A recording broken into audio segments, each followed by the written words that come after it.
He's clearly one of the most inspirational people anywhere in the world, and it's wonderful to have Bill Gates back in India.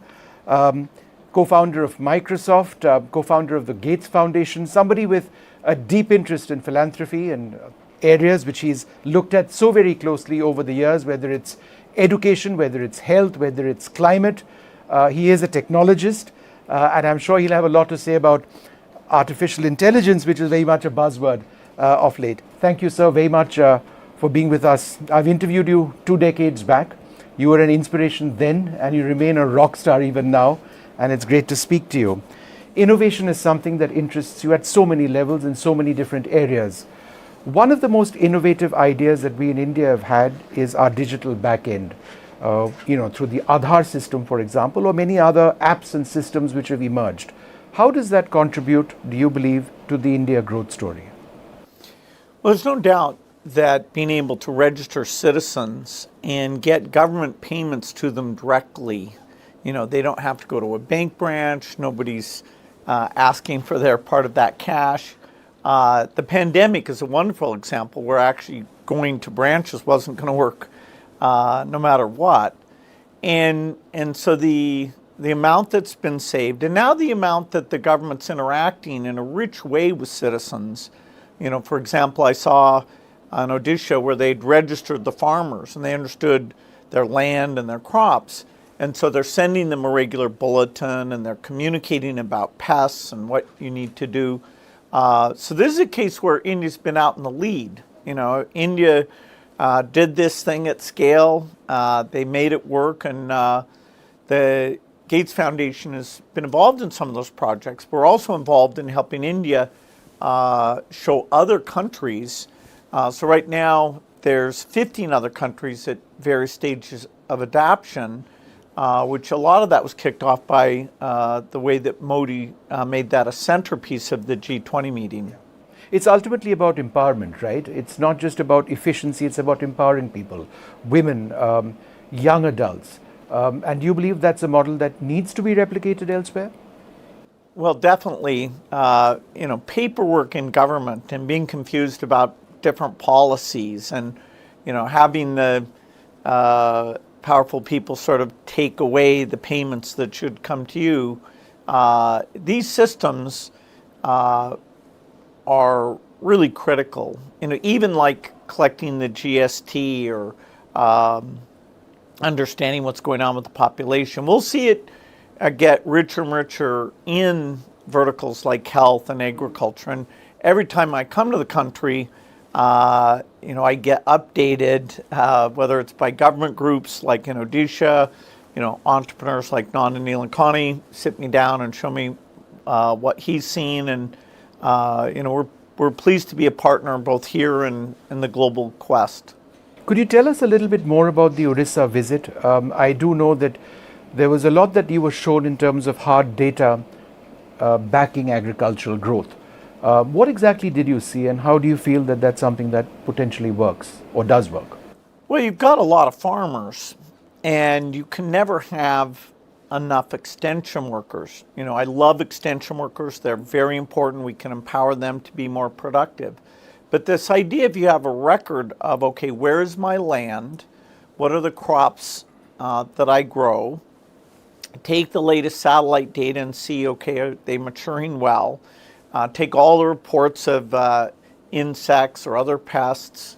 Look at the weather forecast. The expertise that a big farmer can afford and almost takes for granted, we can now make sure that even the smallholder is getting the benefits of all this expertise. And so it's digital farming, and it's all about equality. And, since we are talking about digitalization and technology, we are in an era when artificial intelligence is something which affects all of our lives at so many levels. I think the most obvious question to ask you is, there is a huge concern that a lot of jobs would disappear across sectors, and yet artificial intelligence at so many levels is indispensable. So how do we sort of handle this concern? Well, we're not going to have anytime soon an excess of labor.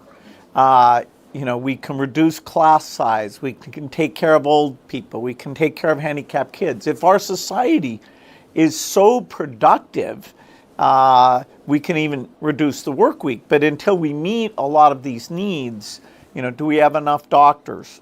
No, we'd like to make them a lot more productive. Individual tutoring is the way to teach kids the best, but without more productivity, it's only affordable for a very narrow group.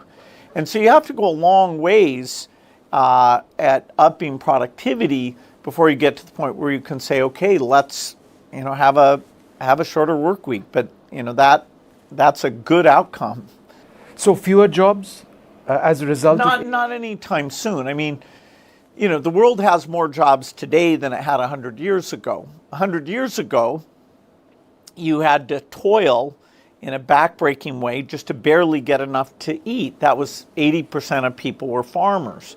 Now we have these demands, people want manicures, people want time to be entertained, they want a lot of things, and so the advances we've had have made our life a lot richer. We've reduced the work week some, but that hasn't been the primary thing. Primarily, the food we're offered, the entertainment, is just way richer than what our previous generations could even dream of. Let me ask you something that really interests me, the technology behind AI and generative AI. As a technologist yourself, are you interested in the entire argument on sentience and computers? The entire argument on sentience. Are we getting to a stage when AI systems are essentially acting as human beings? Well, there's no precise definition of that word. The AI systems up until 2 years ago, they could translate language, they could recognize speech, they could recognize videos and audios very, very well, but they really couldn't read or write. And so what's surprising, even to the people who've been watching this their whole life like I have, is that with a certain approach and certain scale, particularly when we got to GPT-4, the fluency of having read and then being able to write was, in some cases, superhuman. Yes. Now, still full of errors, but we're working on that. And so the opportunity to make white-collar workers way more productive, answering a support call, helping out a customer with their order, for the first time, we can say those jobs will be improved, not just, as robots come along, the more blue-collar type jobs. But in simple terms, computers aren't quite thinking in an emotionally mature manner that you and I may be. Because that is the argument. There's an ethical argument and there's a technology argument. I'm just curious to know if that's where we're headed. Well, the computers have always been superhuman at things like calculations. And every milestone we reach, like when a computer was the best at chess, or then the computer was the best at Go. Now if you had a contest to write poems or compose songs, the computer would beat, a 99% of humans.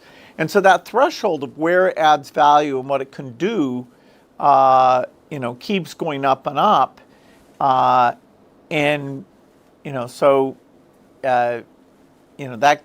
can be a good thing. It's clearly different than we are. It makes different mistakes than we tend to make. Right. You spoke about the COVID period a little while earlier on in this conversation. You spoke about digitization and how India rolled out vaccines. India is also a huge manufacturer of vaccines, and God forbid if there is another pandemic type situation, do you believe India has a big role in the physical manufacture of vaccines for the world?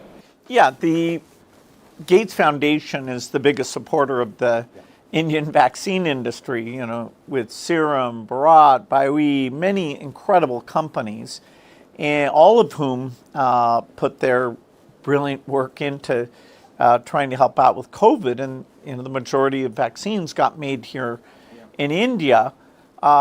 We have a lot of new things we want in vaccines. We want, TB, HIV. We're working with these companies to help them adopt this mRNA, which is a technology that we think will be very useful. And so the fact that they're very high quality, when they get volume, they're very low cost. They're a treasure to the world. Specifically, what are some of the areas that you are sort of interested in seeing a new generation of vaccines actually happening? Just the ones that you mentioned, or where exactly are we in terms of developing something new which can actually save countless lives? Well, even if you just look at COVID alone, the vaccine's not perfect. It doesn't last, for 5 or 6 years. It doesn't block you from getting infected. It prevents you from getting severe disease. And so now we're doing new generation of COVID vaccines because we also need those same features, particularly duration, to use it for measles, tuberculosis, and HIV. And a lot of this mRNA work is going for cancer vaccines. Our foundation is not directly involved in that.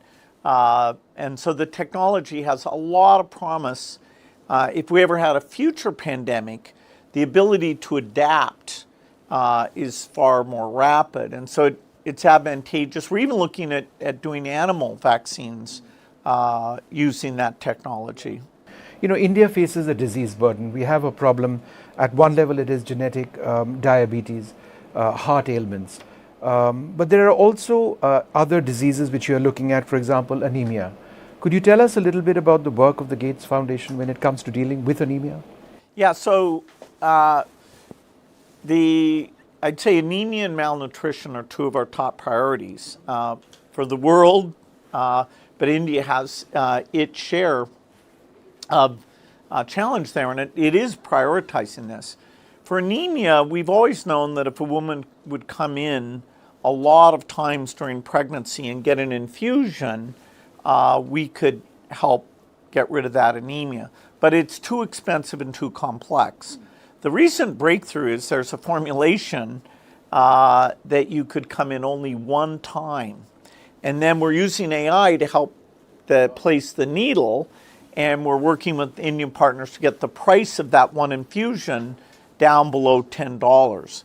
And it appears the benefit to the mother of her mental state is dramatically better, and the brain development of the baby is also quite a bit better. And so anemia's got to be reduced dramatically, and this has great promise.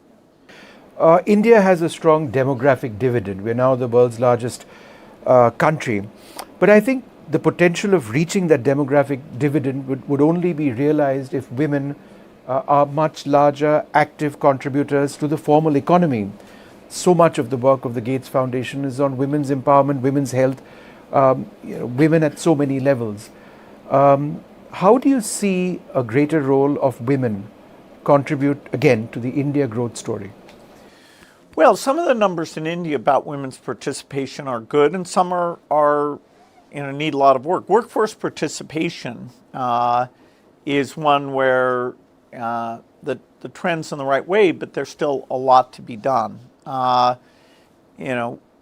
Women face particular health challenges. We need to help with that. They face certain treatment. We need to help with that.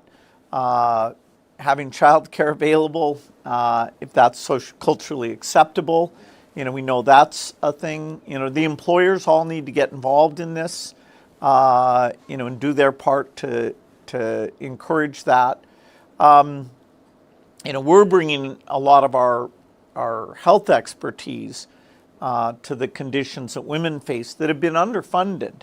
Even when we trial drugs, historically we didn't test them enough on women to understand if there were differences there. And so, gender-led development, I think, is the term. And I announced a new alliance with the Women and Child Department on CII yesterday. Yes. So it's great to see the attention this is getting. It's multiple dimensions, and all of society needs to get engaged.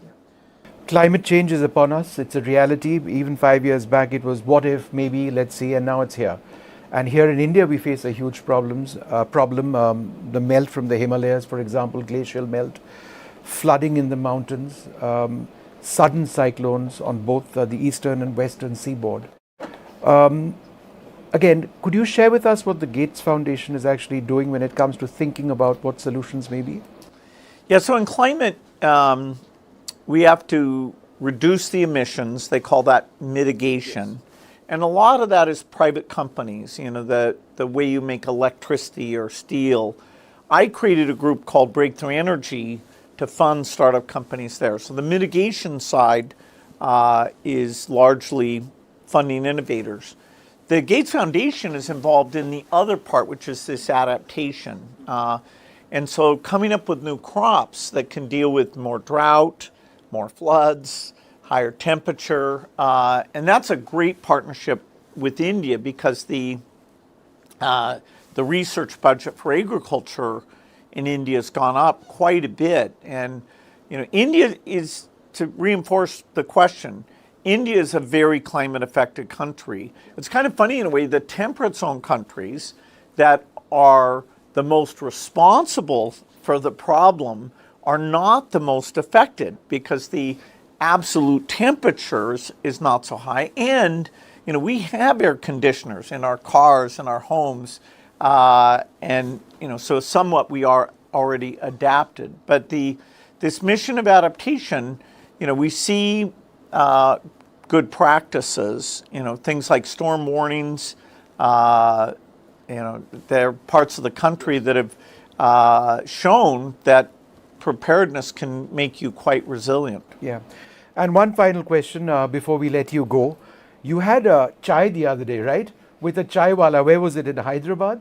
An influencer with hundreds of thousands of people. Firstly, how good was the chai? Or was it not? Be honest with us. Was it really good? Or? Well, I don't consider myself the best judge of it, but it was fantastic. It was a beautiful view of Hyderabad in the morning, and they told me they brought a great tea walla guy in, so and he was very photogenic, so that was fun. Mr. Gates, it's been wonderful speaking to you. We appreciate your time. There we have it, Bill Gates speaking to us about so many areas that the Gates Foundation is focusing on: climate, healthcare, vaccines, and of course a fascinating conversation in there on AI as well.